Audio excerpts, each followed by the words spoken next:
গাড়ি কার? গাড়ি মালিকের। মালিক হেলমেট কই? বাসায়।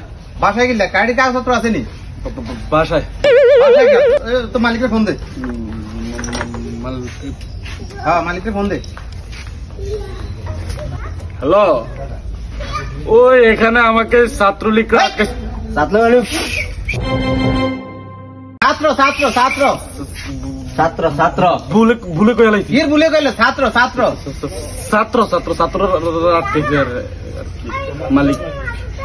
হ্যালো, সালাম আলাইকুম। জি ভাই, আপনার গাড়ির কাগজপত্র নাই। আর একে আপনার ছোট ভাই? আচ্ছা, এখন তো এর গাড়ির কাগজপত্র নাই, তারপরে হেলমেট নাই, এখন এর কি করা উচিত? আচ্ছা ঠিক আছে, তাহলে এর আমি ট্রাফিকের কাজ করাই। ঠিক আছে।